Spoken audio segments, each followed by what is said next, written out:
Ok, entremos al tema, hermanos. En esta noche yo comparto acá mi pantalla y vamos a terminar de hablar algunas cosas que estuvimos hablando el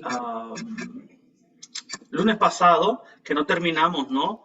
Hablamos de canonicidad, de autoría. ¿Se recuerda? Estuvimos viendo cuáles son algunas de las razones por las cuales la tradición sugiere que Primera de Timoteo es Paulina, y estuvimos viendo algunas razones por las cuales algunos otros autores dicen que no puede ser Paulina la carta, ¿verdad? Estuvimos hablando básicamente de esto que está en pantalla, ¿verdad? Las objeciones contra la autoría paulina en el siglo XIX. Hablamos de la situación histórica, lo que pasaba en la iglesia en Éfeso, la organización de la iglesia y por qué, según estos autores, debido al contexto histórico, social, teológico de las pastorales, no pueden ser obra de Pablo, sino que ya son del siglo I tarde o temprano en el siglo II. Dejamos eso, ¿verdad? Contraargumento. Vimos, creo que Joshua mencionaba, ¿verdad? Cuando estábamos hablando de cuál era la enseñanza de los falsos maestros en Primera de Timoteo, estuvimos entendiendo un poco mejor que se trata de asuntos de la ley, genealogía, del judaísmo. Parece que la enseñanza de los falsos maestros tiene algo que ver definitivamente con el judaísmo. Entonces, estuvimos conversando de eso. Y creo que quedamos acá, ¿no? En los niveles de autoría en el mundo antiguo. Rápidamente yo le menciono. ¿Quién se consideraba el autor de un documento en el tiempo del primer siglo? Bueno, habían diferentes niveles. El primer nivel, el más básico, el más popular, es el nivel literal. O sea, si el hermano Julio Fernández escribe un libro, estando él vivo, y vamos a decir que ese libro le va a poner Historia de Bolivia, bueno, él es el autor literal, Julio Fernández. Pero en el mundo antiguo también podía ser que Julio Fernández le dictara el libro a Lamberto. Y entonces, tanto Julio como Lamberto, en ese caso, en aquel tiempo, podían ser considerados los autores de dicho documento. ¿Me explico? Había otro nivel, el delegado. Podría venir el hermano Julio y dice, bueno, yo no soy tan elocuente para expresarme en este documento, así que le voy a ir a pagar a algún profesional, algún retórico, algún filósofo que va a dejar bien bonito las ideas que usted quiere decir y él puede ser el autor, aunque usted delegue, el autor siempre sigue siendo el que delegó. ¿Me explico? No va a ser el secretario. Póstumo. Bueno, póstumo ella usted sabe, como lo dice la palabra, después de la muerte de fulanito y sutanito, ¿verdad? Hay obras que se han publicado de manera póstuma.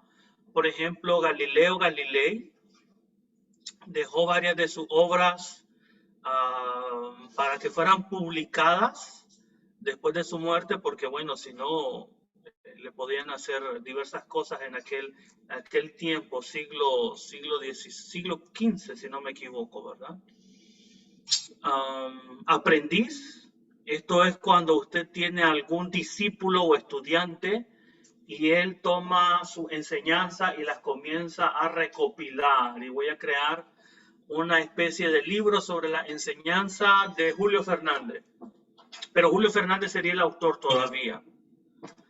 Pseudoepigrafía significa que yo escribo a nombre de alguien más, a título de alguien más. Entonces esto sería como decir que Julio escribió algo, pero en verdad lo escribió Lenin usando el nombre de Julio. Julio tal vez no me dio permiso, Julio tal vez ni cuenta se dio, pero yo lo voy a hacer como que Julio lo hace, ¿ok? Y obviamente la falsificación, ¿no? La falsificación es hacer pasar mis ideas como que la idea de Julio como que fueran ideas mías, pero sin darle el crédito a Julio. Entonces, esos son diversos niveles de autoría que hay en el mundo antiguo. Y cuando hablamos de quién escribió tal documento del Nuevo Testamento, tenemos que entender que en el mundo antiguo decir yo soy el autor puede referirse a alguno de estos situaciones en lo particular, ¿no? Por ejemplo, dictado, se me ocurre Romanos, cuando Pablo dicta la carta a los romanos a Tercio, en el capítulo 16, dice yo Tercio escribí esta epístola, y en el sentido de la falsificación, parece cuando Pablo habla en 2 Tesalonicenses capítulo 1, y les dice a los hermanos, no se vayan a perturbar de su manera de pensar, aunque ustedes reciban una carta que dice mi nombre, dice Pablo, si enseña otra cosa de lo que yo le he enseñado, no fui yo. ¿Se acuerda? Eso lo dice en 2 Tesalonicenses capítulo 1. ¿Para qué le digo esto? Bueno, porque a veces nosotros pensamos, sobre todo las personas que niegan la autoría paulina de las pastorales, ¿ok? Que la iglesia en el primer siglo, la iglesia temprana, carecía del discernimiento para reconocer si una obra era del autor o no. Nada más alejado de la realidad. Aquí, por ejemplo, les quiero compartir este breve extracto de la iglesia antigua, ¿verdad? Ellos ya conocían que circulaban obras que decían provenir de alguno de los apóstoles o de alguno de los estudiantes de los apóstoles.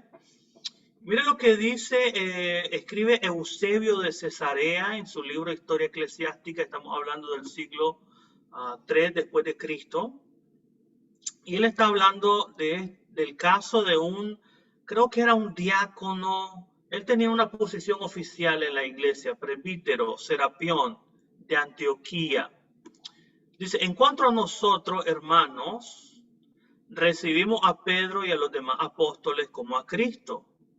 Pero estamos hablando del siglo segundo. Esto proviene del siglo segundo, aunque Eusebio lo está relatando ya tiempo después. Rechazamos los escritos que circulan falsamente bajo su nombre, bajo el nombre de Pedro, como hombres experimentados que sabemos que tales escritos no nos han sido transmitidos por tradición. Entonces ya temprano en la iglesia, estamos hablando siglo segundo, circulan varios documentos y la iglesia se da a la labor de seleccionar cuáles son los verdaderamente inspirados por la tradición apostólica, lo que enseñó Cristo, lo que enseñan los apóstoles, lo que enseñan las iglesias que establecieron los apóstoles, de lo que no es autoritativo, lo que no va de acuerdo a la enseñanza. Entonces, por ejemplo, de Pedro circula el Evangelio de Pedro, los Hechos de Pedro, Tercera de Pedro, Cuarta de Pedro. Todo eso circula temprano en la iglesia juntamente con el libro de los Hechos que tenemos hoy y Primera y Segunda de Pedro. Entonces, ese testimonio que le acabo de dar a compartir ahí en la pantalla es prueba de que desde temprano la iglesia sabe reconocer cuáles son los escritos que han legado los hombres inspirados por Dios. ¿Ok? Entonces, aquí tenemos otro caso de pseudoepigrafía, es decir, yo escribo a título de alguien, no más. Dice, los Hechos de Pablo, usted sabe que circula desde temprano en la iglesia una obra, la puede encontrar en Google, que se llama Los Hechos de Pablo y Tecla. Los Hechos de Pablo y Tecla, ¿no? La idea de que Pablo era, si usted ha escuchado alguna vez de que Pablo era bajo de estatura, que tenía una nariz larga, ¿de dónde sale esa idea? Porque no está en el Nuevo Testamento, sépase que está en el libro llamado Hechos de Pablo, ¿no? Dice, si ese libro, falsamente llamado así, dice Tertuliano de Cartago, estamos hablando del siglo II, norte de África, escribe en latín, tiene una obra que se llama Sobre el Bautismo, y en esa obra sobre el bautismo él dice, sépase que en Asia, estamos hablando de donde viene donde está Éfeso, ¿no? el presbítero que compiló ese documento, o sea, hubo un presbítero que Tertuliano conoce la historia, que se atrevió a escribir un libro que se llama Hechos de Pablo, pensando añadir de su propia voluntad a la reputación de Pablo mismo, claro, porque aquí él dijo, yo honro tanto a Pablo, amo tanto a Pablo y a la iglesia, que bueno, me parece que el libro de los Hechos le hace falta un poquito más, ¿verdad? ¿Y por qué no me pongo a escribir los Hechos de Pablo? Fue descubierto, dice, lo descubrieron. Y aunque él mismo confesó que lo había hecho por amor a Pablo, ¿verdad? Fue depuesto de su oficio. Mire qué interesante, ¿verdad? Entonces, estos dos casos nos enseñan, hermanos, que la iglesia temprano tiene conocimiento de cuáles son los documentos que ahora tenemos en el Nuevo Testamento, cuya autoría verdaderamente puede atribuírsele a alguno de los apóstoles de Jesús o a alguno de sus más cercanos colaboradores. ¿Me estoy explicando, hermanos? Ok, hasta este momento hago una pausa. Estamos hablando de la autoría de las pastorales. Con estas cosas que hemos visto, ¿ustedes qué piensan para ir llegando a una conclusión nosotros acá como curso? ¿Escribió Pablo Primera de Timoteo? Sí, ¿por qué? No, ¿por qué? Me gustaría escucharlos, pero sobre todo, ¿qué tiene que ver? ¿Cuál es la relevancia de conectar la autoría de un documento con Pablo, por ejemplo? ¿Qué pasa si hacemos eso?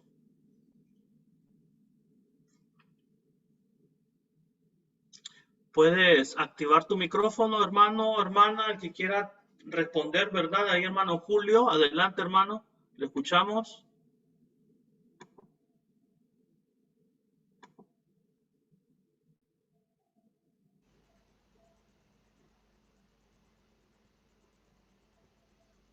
No tengo la respuesta por el momento, hermano. Ok, ¿usted piensa que Primera de Timoteo fue escrita por Pablo o no? ¿Qué piensa usted, hermano? Bueno, yo creo que ha sido escrito por Pablo, porque así hay referencias en la mayoría de lo que hemos leído la biografía, en la misma Biblia dice que Pablo escribió a Timoteo. Ok, muy bien, hermano, gracias. Hermana Raquel. Según lo que estuve leyendo, hermano, y dándome cuenta así de cómo se escribió la primera carta de Timoteo, según se dice de que fue por un pseudoepígrafo que lo hizo por la forma en cómo está escrita, la forma en cómo se introduce esta primera carta a Timoteo, muy diferente a las otras cartas cuando el apóstol Pablo escribió. Entonces, probablemente no haya sido él, sino que haya sido otra persona que lo haya redactado. Incluso la forma en cómo se escribe y cómo se dirige no es la misma forma en cómo se ha escrito otra de las cartas del apóstol Pablo. Ok, hermana. ¿Y usted, hermana, sin embargo, qué opina? Acabamos de ver dos ejemplos de la iglesia.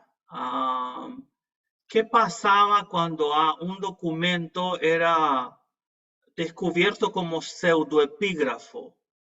¿Qué hacía la iglesia con estos documentos y con los autores? Con los dos ejemplos que le mencioné, el de Eusebio de Cesarea y el de Tertuliano. ¿Qué hizo la iglesia? Bueno, se dice que eran rechazados y que no los tomaban. Sin embargo, considero que pudo haber sido, como decimos, en cierta manera, como le decía, lo que según estuve leyendo, se dice de que fue por un pseudoepígrafo, pero según lo que usted nos está poniéndonos ejemplo, dice que la iglesia lo rechazaba. Sin embargo, creo, ¿verdad?, de que sí fue el apóstol Pablo, tomando en cuenta de que el apóstol Pablo era muy amigo de Timoteo, la forma lo que él quería en ese momento era tratar de enfocarse en lo principal, que era la enseñanza de los falsos maestros. Entonces, la forma en cómo se dirige él a la iglesia es muy diferente porque tiene que contrarrestar una situación problemática que se está dando en esos momentos en la iglesia. Entonces, yo creo que sí fue escrita por él. Ok, hermana, muy bien y lo deja muy en claro. Gracias. Hermano Leonicio. Buenas noches, hermano. Buenas noches a todos. Hermano, bueno, yo sí creo que fue Pablo. Una razón, digamos así, digamos que simple, ¿verdad? Muy rápida. Es porque, bueno, tendría que rechazar yo la inspiración o la canonicidad de la carta porque empieza diciendo Pablo, digamos, refiriéndose que es él. Y si yo creo que es Pablo, entonces creo que es inspirada. Y si ya no creo que es Pablo, entonces no podría aceptarla, digamos, como algo de Dios o algo del canon, que es inspirada por el Espíritu, porque ahí estaría oyendo una mentira, ¿verdad? Porque usted diría, Ya. porque no sabemos, si no supiéramos quién es el autor de un documento, entonces no podríamos decir que es inspirado. ¿Eso es lo que está diciendo, hermano, o lo entiendo Mm, mal yo a usted? no, hermano, no el caso, digamos, sino porque ahí está, o sea, al dirigirse Pablo directamente a Timoteo, porque eso es lo que se ve también en el versículo 3, sí, ya estaríamos rechazando, digamos, una inspiración del Ok, Espíritu muy Santo. bien, muy La bien. inspiración. Excelente. Tiene que ver con el asunto de la inspiración, ¿verdad? Por ejemplo, eso tiene que ver con la pregunta, ¿verdad? Les pregunto, les voy a variar la pregunta ahora. Estamos hablando de la autoría de un documento, ¿no? ¿Cuál es la relevancia, la función de atribuir un documento a un autor a la hora de interpretar el documento? ¿Cuál es la relación? ¿Cuál es la importancia que la iglesia le da a autor documento? Es puramente ese, hermano, vamos, porque había, me parece, varias pruebas que les hacía a los documentos para ver si eran inspirados o no. Digamos, si cumplía o si cumplían con los requisitos, se podía decir que era inspirado y si no, se Excelente, rechazaba. hermano. ¿Y usted tiene idea de cuáles son algunos de esos requisitos, hermano, que le hacían a los documentos?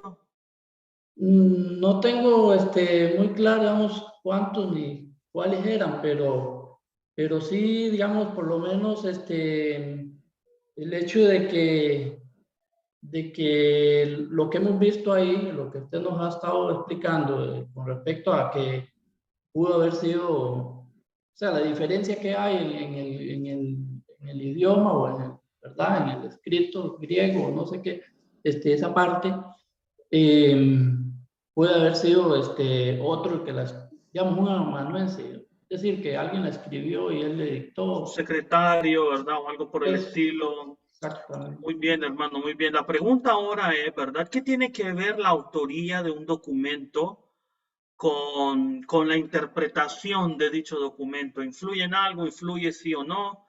Le voy a dar la palabra al hermano Lamberto y luego a Joshua. Sí, hermano, es muy importante la procedencia de un documento para su interpretación en el asunto de que para poderle dar importancia a algo tiene que venir fecha y tiene que mantener el pensamiento constante de lo que se quiere. Entonces el apóstol Pablo eso es lo que tiene en ambas, en primera y segunda de Timoteo. Él tiene un mismo punto de vista, no desvaría en nada. Y el año también, y también la forma de la escritura. Entonces, si llegara a cambiar eso, las interpretaciones pues serían bastante dificultosas, nada más. Ok, por ejemplo, hermano, se me viene a la mente el caso de la carta a los hebreos. ¿Quién escribió la carta a los hebreos?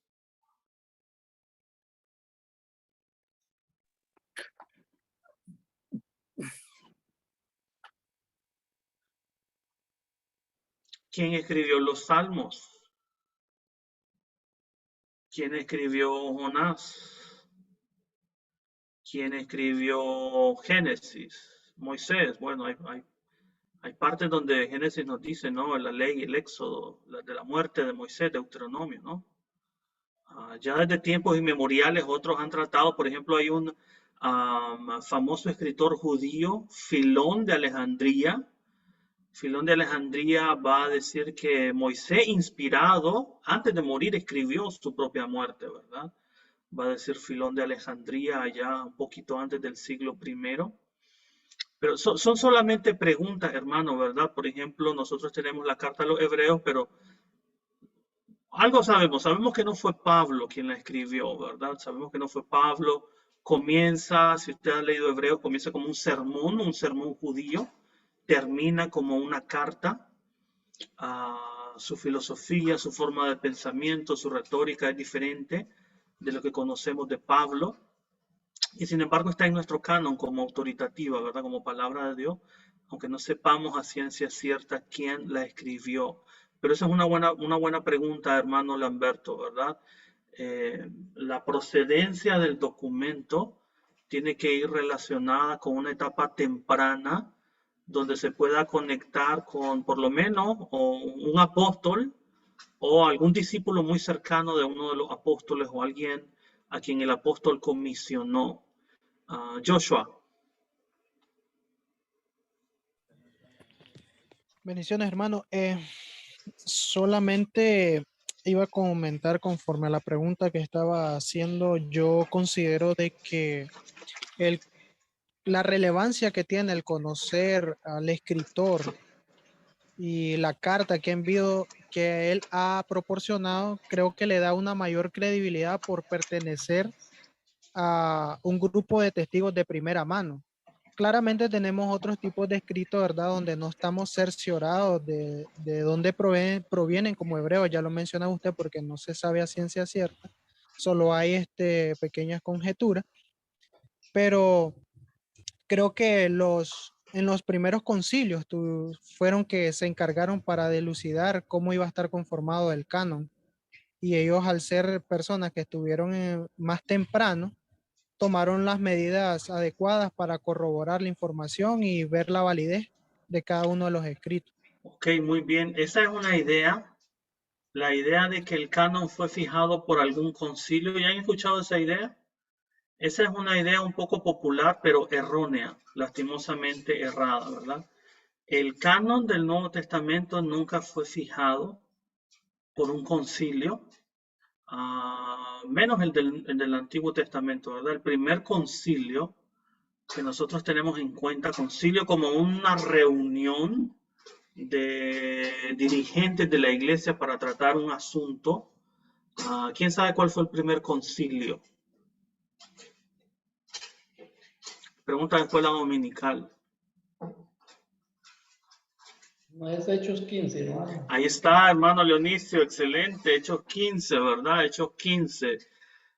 Y el segundo, que algunos van a tachar como el primero, es el de 325, después de Cristo en Nicea, ¿no? Ya con el famoso emperador Constantino. Pero mucho antes de Nicea, ya circulan los evangelios, circulan las cartas de Pablo, circula el Apocalipsis.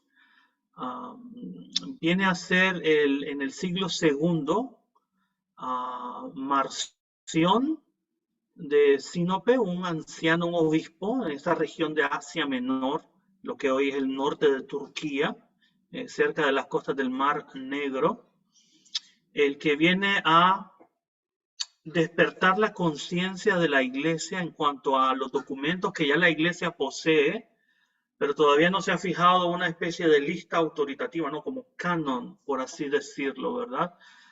Pero Marción, cuando comienza a cortar y mutilar los libros que ya la iglesia posee, porque Marción va a tomar de los recursos que la iglesia ya tiene, va a tomar el Antiguo Testamento y lo va a desechar, porque Marción va a seguir el gnosticismo, que rechaza la materia como mala y solamente el espíritu como bueno. El Dios del Antiguo Testamento es un Dios carnal, vengativo, sangriento, lo vamos a extirpar.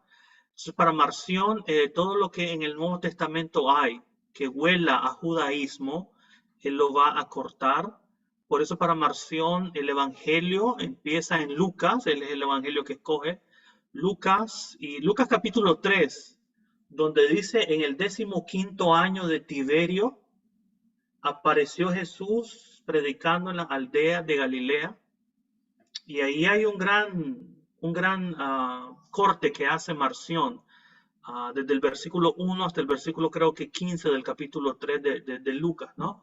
Y Marción va a rechazar las pastorales, porque las pastorales, usted ve, tiene elementos judíos, como ya hemos visto en algunos temas. Entonces, ¿de dónde saca Marción todo eso? La idea de rechazar estos textos, porque ya la iglesia los tiene.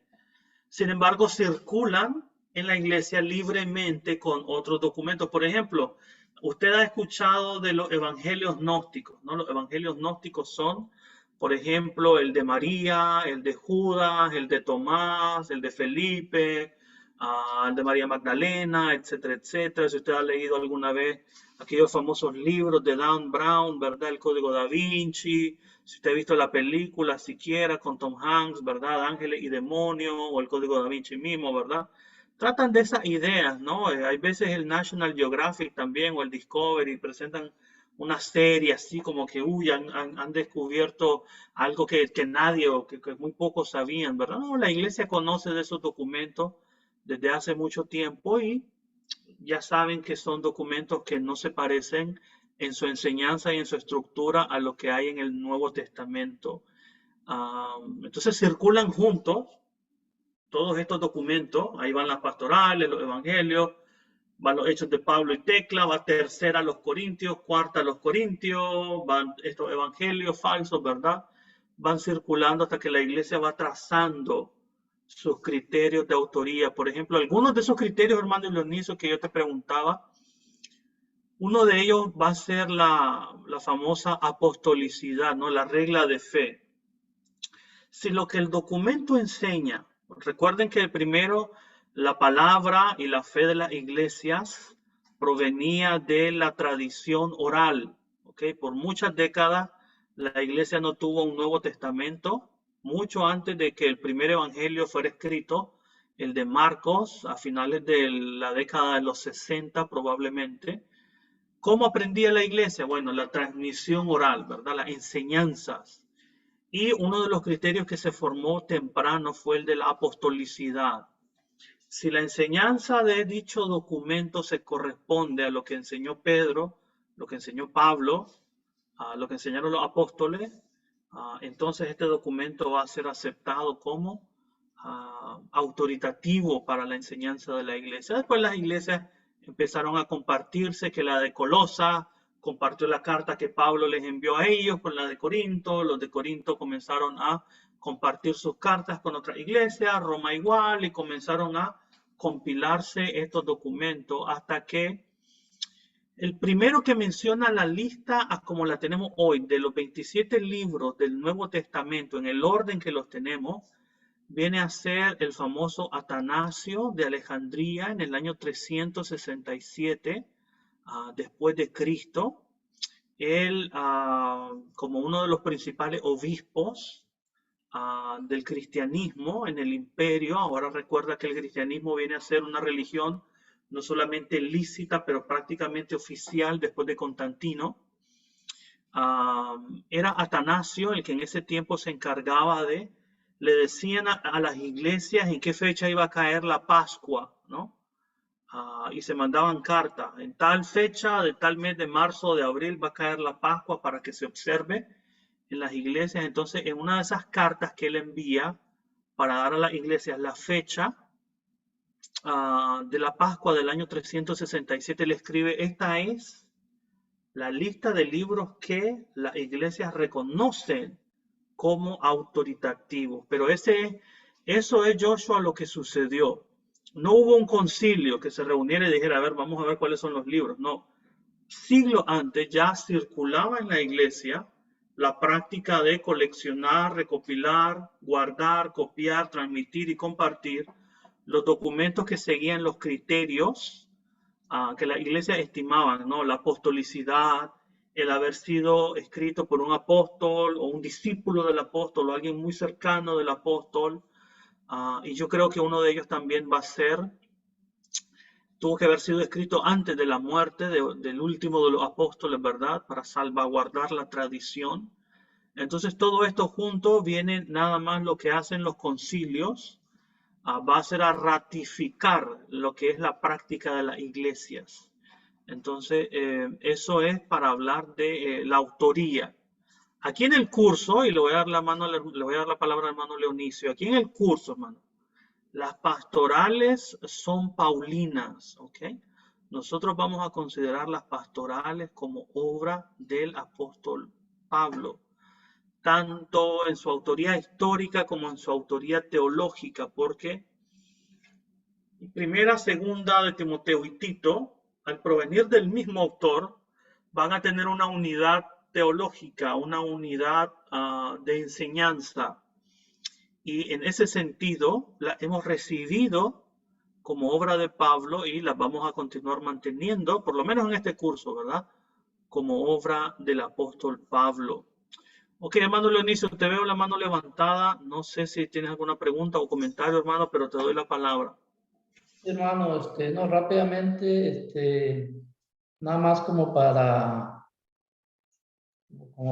asegurarme, ¿verdad? Para no ir a tenerlo incierto. El asunto del Antiguo Testamento, hermano, entonces la iglesia recibió la Septuaginta, digamos, como estaba ya, porque, bueno, era la palabra de Dios que ellos usaban cuando no estaba el Nuevo Testamento. Entonces, digamos, ellos la recibieron, o sea, no hubo ninguna situación para recibirla como estaba escrita, que entiendo que no estaba escrito cuando los libros estos deuterocanónicos, es lo que he oído. Entonces, no sé si es así o también hubo una reelección, ¿no? ¿Cómo así, hermano? Yo quiero comprender su pregunta. A ver, lo que usted está preguntando es que si la iglesia cristiana recibió la Septuaginta tal y como estaba. Algo así es su pregunta. Es que yo he escuchado, hermano, de que la Septuaginta, sea fuera o traducción de los 70, como le dicen algunos, se hizo en una biblioteca que quisieron hacer en algún lugar, ¿verdad? No sé si en Grecia o por ahí, el asunto de lo que usted nos enseñaba la otra vez, ¿verdad? Entonces, como lo escribieron ellos, o eran rollos aparte que tenían los judíos cuando los primeros cristianos empezaron a dejar de judaizar, decirlo de una forma, y empezaron a vivir las enseñanzas de Jesucristo, digamos, ya dejar la ley como algo como algo que tenían que practicar en su totalidad, como decir, hacer sacrificios, o sea, ellos recibieron el cambio por las enseñanzas de los apóstoles, pero, ¿cómo le explico? Recibieron... ¿Cuál cambio, hermano? ¿Cuál cambio? Bueno, yo me imagino que ellos tienen que haber entendido, digamos, de que Jesús, lo que Jesús vino a hacer, porque, digamos, él vino a cumplir la ley, digamos, y a poner, ¿qué le digo? La forma en que se iba a servir a Dios ya no era igual que la antigüedad. Ok, excelente, hermano. Claro, mire, hay varias versiones. Recuerden que hay varias versiones de la Biblia, del Antiguo Testamento, que circulan en el primer siglo. Está la versión masoreta, el texto en hebreo sin vocales, ¿verdad? Esa es la versión hebrea. Usted tiene después la Septuaginta, que es la traducción del hebreo al griego, hecha en el siglo creo que fue empezada en el siglo III, hermano, segundo antes de Cristo, en precisamente Alejandría, en Egipto. Allí desde tiempos antiguos hay una comunidad muy grande de judíos que quieren pues recibir el Antiguo Testamento y la ley y estudiarla en su idioma, que es el griego y no el hebreo. Y para esto el rey de ese entonces, no me acuerdo si es Filópator, él es encargado, ¿verdad? De a los hebreos, a los judíos, les encarga de buscar a los más entendidos sabios, los recogen de todo el imperio, los llevan a Alejandría y comienzan a trabajar en esta traducción que luego, obviamente hay muchos judíos en la diáspora, viene a ser la versión de los 70, la Septuaginta, ¿no? Es una versión que utilizan los autores del Nuevo Testamento. Interesante, hermano, si usted estudiara el Nuevo Testamento, textualmente hablando, ¿verdad? En el idioma original, usted va a ver que hay veces los autores del Nuevo Testamento tienen estas versiones y otras que no conocemos, ¿verdad? Hay en arameo, que es otro idioma, y ellos al tomar de estas versiones, van a tomar del hebreo o del griego dependiendo del enfoque que quieran utilizar. Entonces, ellos no van a cambiar, pero sí, lo que yo entiendo que usted está preguntando es que si la iglesia recibió la Septuaginta, sí, la iglesia recibió la Septuaginta, ¿verdad? Juntamente con las divisiones de los libros que ellas contenían, ¿verdad? Los llamados, que nosotros les llamamos deuterocanónicos, pero ellos no le llamaban deuterocanónicos, ¿verdad? Eso es una denominación más que todo católica del Concilio de Trento en el año 1500, cuando la Iglesia Católica se reunió para darle respuesta al movimiento protestante iniciado por Martín Lutero, ¿no? Sobre todo en el uso de la Escritura. Todo esto, hermano, toda esta conversación tiene que ver con la autoría de las pastorales, ¿ok? Y en este curso, las pastorales provienen de Pablo. Él la escribió, él es su autor, el apóstol Pablo. ¿Con qué propósito? Bueno, eso es lo que ustedes van a responder en la tarea que les he asignado, ¿verdad? Pero la idea que nosotros tenemos, hermano, y con esto voy concluyendo esta sección, ¿verdad?, de autoría, es de que la iglesia en este tiempo, en el primer siglo, ellos son muy sabios, muy inteligentes. Ellos saben si un documento proviene de Pablo o no. Y si no proviene de Pablo, lo van a rechazar. ¿Okay?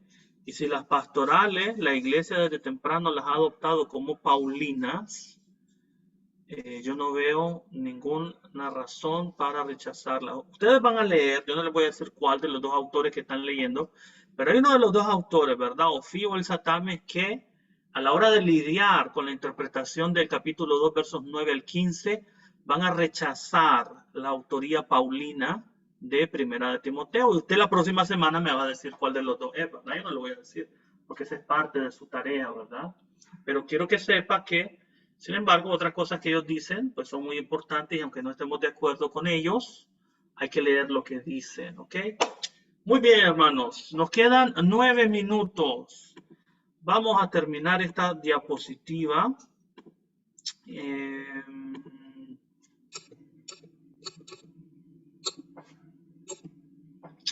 Ustedes van a responder la próxima semana cuál es el propósito de Pablo al escribir esta Primera de Timoteo, pero por el momento yo quiero hablar de otro tema. Quiero empezar porque no lo vamos a terminar, ¿ok?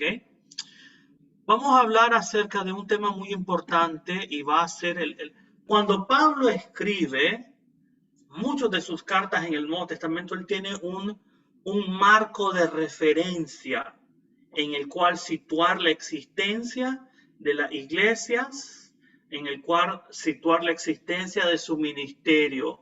Él tiene, por así decirlo, un enfoque que nosotros el día de hoy hemos perdido de vista.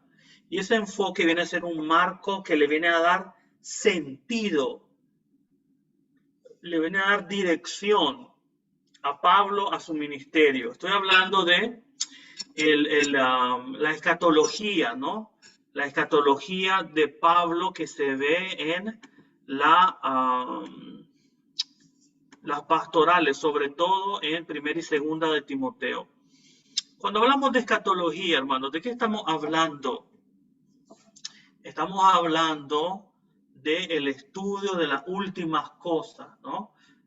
La segunda venida de Jesús, el juicio final, la resurrección de los muertos, la nueva Jerusalén, las bodas del Cordero, el fin del siglo, todo eso tiene que ver con escatología, ¿ok? Eso es escatología. Y las pastorales, hermanos, sobre todo primera y segunda de Timoteo, tienen mucho que decir acerca de escatología. O sea, de hecho ese es el marco de referencia. Y por marco de referencia me explico lo siguiente. Cuando Pablo escribe a Timoteo, a la primera carta, él lo hace dentro de esta concepción, cosmovisión o entendimiento de lo que está pasando y de lo que está a punto de suceder. ¿Okay?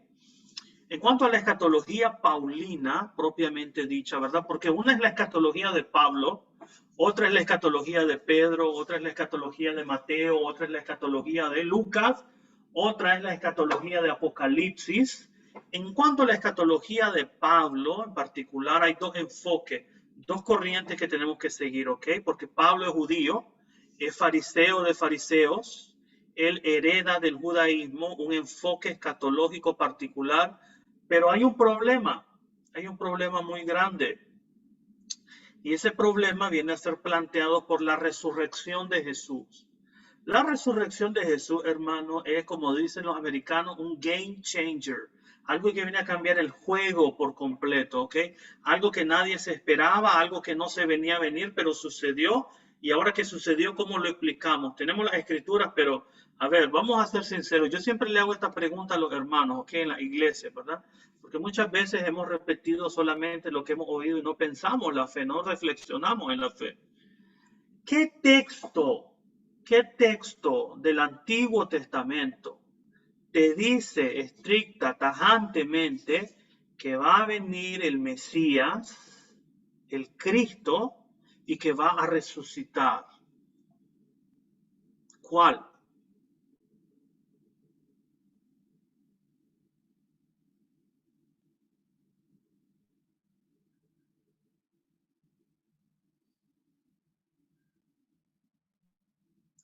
Ninguno. No hay. No lo existe. No lo hay. No lo busques porque no lo vas a encontrar, ¿ok? No lo vas a hallar. Lo que vas a encontrar es una relectura que ha hecho el cristianismo después de la resurrección de Jesús. Porque, por ejemplo, a lo mejor se te vino a la mente Isaías 53, pero el problema de Isaías 53 es que no te dice que va a morir crucificado, no te dice que va a resucitar, ¿ok? Ni mucho menos te dice que el siervo sufriente, porque así es como se llama el siervo sufriente, es identificado en Isaías 53 con el Mesías. No, no existe. Esa conexión es tardía, es cristiana. ¿Me explico? Entonces, esto es lo que le sucede a Pablo camino a Damasco. Esto tiene que ver con Hechos 9, la conversión de Pablo, Hechos 22, la conversión de Pablo. Camino a Damasco, Pablo va a recibir algo que le va a cambiar la vida y el entendimiento de su misión, de su vida. Y va a ser su encuentro con el Cristo resucitado. ¿Quién eres, Señor? Yo soy Jesús al que tú persigues. El que murió en la cruz, el que dicen estos que ando siguiendo que resucitó. Ok, ahora, ¿cómo eso va a cambiar tu lectura y tu interpretación del Antiguo Testamento? A eso nos referimos con escatología, ¿ok? Y yo solamente lo introduzco a esta próxima diapositiva, ¿ok? De manera general, el cristianismo el día de hoy se ubica en alguna de estas cuatro posturas, ¿ok? En cuanto a la escatología. Tenemos el post-premilenialismo, ¿ok? Vamos a hablar del milenio, vamos a hablar de dónde nos encontramos situados en nuestra teología con respecto a la segunda venida de Cristo. Hay cuatro posturas, ¿ok? La primera le vamos a llamar el premilenialismo post-tribulacional. Aquí está la venida de Jesús en la cruz, ¿verdad? Y luego tenemos que la segunda venida va a ser precedida por un tiempo de tribulación. Luego ocurre un milenio, 1000 años literales en la tierra. Y luego viene el juicio final. A eso le vamos a llamar el premilenio. Premilenio es que el milenio ocurre antes del juicio final. Ahí está la segunda venida de Jesús. Eso hay algunas iglesias que siguen esta postura. Luego nosotros tenemos el premilenialismo pretribulacional, ¿no? El que dice que cuando viene la segunda venida de la iglesia ocurre un rapto, ¿ok? Un rapto. Luego hay una especie de periodo de tribulación, de prueba, a lo mejor ya lo estamos viviendo, la guerra en Ucrania, el hambre, la inflación, qué sé yo, bla, bla, bla. Y al final de ese periodo de tribulación viene la segunda venida de Jesús con la iglesia, como dice primera Tesalonicenses, que viene con trompeta de Dios, desciende del cielo con los santos a llevarse los demás. Luego viene el milenio, para que se terminen de purgar algunos, ¿verdad? Inconversos, y luego viene el juicio final. Hay muchas iglesias que están en este rango, ¿ok? En el amarillo tenemos el famoso post-milenialismo, o sea, post o pre tiene que ver en relación a la segunda venida de Jesús. Si decimos pretribulacional, estamos hablando de que el milenio ocurre antes del juicio final. Si decimos post, estamos hablando de que ocurre después. El postmilenialismo aquí lo tenemos. Mire, la idea es, viene el milenio, 1000 años terrenales, dicen algunos, y después viene la segunda venida y el juicio final. Hay muchas iglesias también que están en este rango. ¿Dónde estamos nosotros? ¿Dónde está la iglesia de Cristo? En la misma posición que la iglesia católica, desde tiempos de Agustín de Hipona en el siglo IV, Agustín de Hipona. Yo quiero que usted sepa que la iglesia en sus primeros 4 siglos, ¿ok? La iglesia en sus primeros 4 siglos era fuertemente premilenialista. La iglesia creía y consideraba que inmediatamente después del martirio iba a venir el milenio, 1000 años terrenales en la tierra. Uno que cree esto es el famoso Cristóbal Colón, a propósito de que ya está cerca el Día de la Raza en Latinoamérica, ¿verdad? Yo no tengo ningún problema en decir que se llame el Día de Cristóbal Colón, ¿verdad? Nada. El Día de los Pueblos Indígenas, no, porque nosotros tenemos en Latinoamérica una fusión de 2 pueblos, ¿verdad? Ningún problema tengo yo en lo particular en asegurar que, bueno, hay algo bueno que sale de Cristóbal Colón, ¿verdad? A pesar de todo lo malo que él hizo. Pero Cristóbal Colón era bastante profético y él creía que los cielos nuevos y la nueva tierra que habla Apocalipsis lo descubrió él mediante sus viajes expedicionarios a lo que él pensaba eran las Indias. Y él era bastante premilenialista, ¿no? La iglesia era premilenialista. De hecho, la iglesia que habla griego era bastante premilenialista en esa parte del Imperio Romano. La iglesia en Roma y todos los que hablaban latín rechazaban el libro de Apocalipsis. Yo quiero que usted sepa que el libro de Apocalipsis fue aceptado como canónico e inspirado por la iglesia de Occidente, Roma, hasta el siglo IV después de Cristo, ¿ok? ¿Dónde estamos nosotros? Nosotros estamos en el rango verde, ¿no? Nosotros somos amilenialistas. No creemos en un milenio literal, sino que creemos en un milenio simbólico que empezó desde la llegada de Cristo y su ministerio, su muerte, su ascensión a los cielos, y va a durar hasta su segunda venida, que ahí también va a ocurrir el juicio final, ¿ok? Ahí es donde nosotros estamos, ahí está la iglesia católica, porque esa fue la propuesta de Agustín de Hipona. ¿Qué tiene que ver esto con las pastorales? Termino con esto.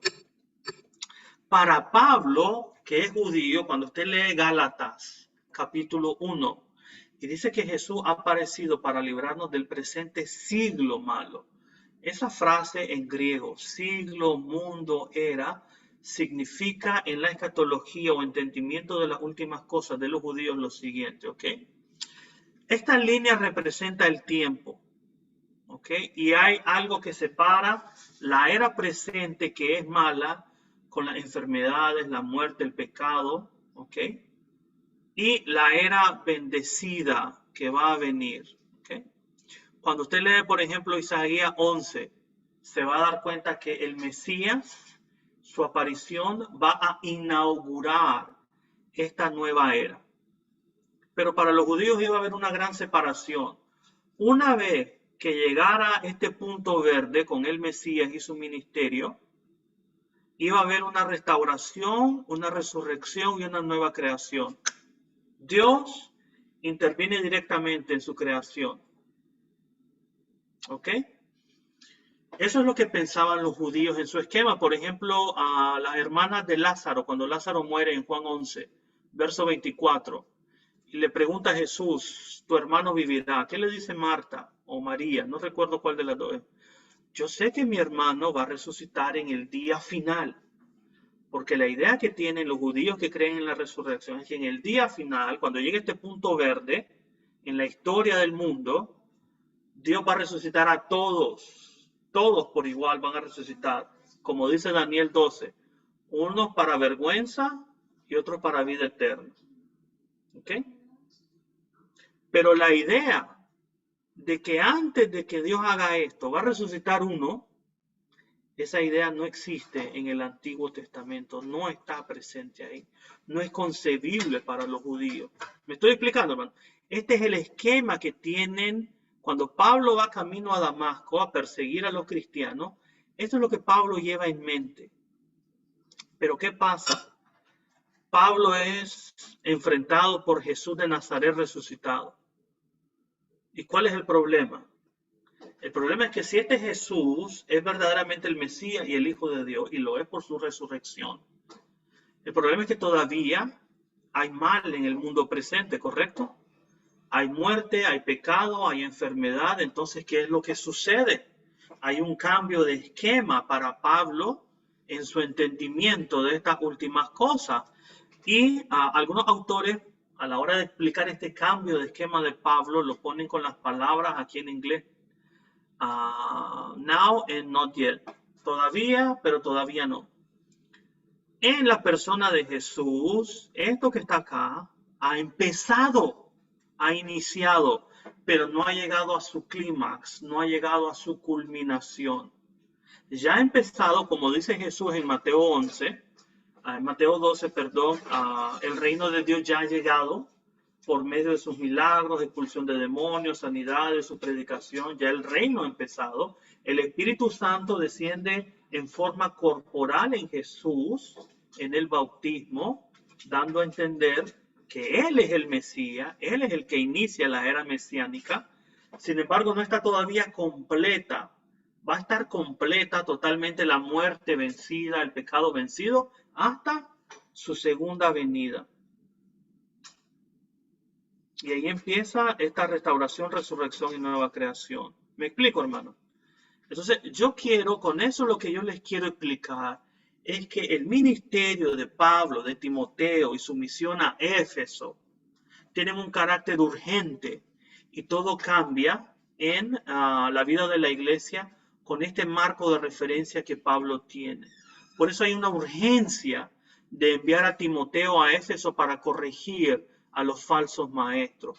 Por eso hay una urgencia de predicar el mensaje del evangelio, porque ya la era mesiánica ha empezado, pero todavía no ha llegado a su clímax final. Va a llegar el día de la segunda venida de Jesucristo y el juicio final. Entonces Pablo coloca su ministerio y la vida de la iglesia en Éfeso dentro de este marco de referencia. ¿Dónde lo vemos nosotros, por ejemplo, verdad? Porque usted me dirá, bueno, hermano Lenin, pero eso usted se lo está sacando de la manga, eso, hermano, ¿verdad? Eso se lo está inventando usted. Le voy a dejar algunos pasajes rápidos que hay en las pastorales donde Pablo nos menciona esto. No tienen que copiarlos, ok, lo vamos a hablar la próxima semana. Pero, por ejemplo, los falsos maestros y su enseñanza es un tema escatológico muy fuerte. Hay que combatirlo ya porque ellos están contaminando y Jesús puede aparecer en cualquier momento. El tiempo, dice Pablo en 2 de Timoteo capítulo 1, en el versículo 9 al 10, dice de la siguiente manera. Dios nos salvó y nos llamó a una vida santa, no por nuestras propias obras, sino por su propia determinación y gracia. nos concedió este favor en Cristo Jesús antes del comienzo del tiempo y ahora lo ha revelado con la venida de nuestro Salvador Jesús. Ese tema del tiempo es ya, el tiempo de la revelación de Dios es ya. Y también el tiempo donde las naciones tienen que ser salvas por medio de la predicación. Es un tema que usted se encuentra en esos textos. Por ejemplo, 2 Timoteo 1:12, 2:10 y Tito 1:2 al 4. ¿Ok, hermanos? Esos son temas que tienen que ver con la escatología en las pastorales. Eso se los digo, hermanos, para que sepan que cuando Pablo escribe con un esquema teológico muy claro. Su ministerio, su vida y el de la iglesia transcurren dentro de ese propósito. Bien, hermanos, eso es todo lo que yo tengo por presentar.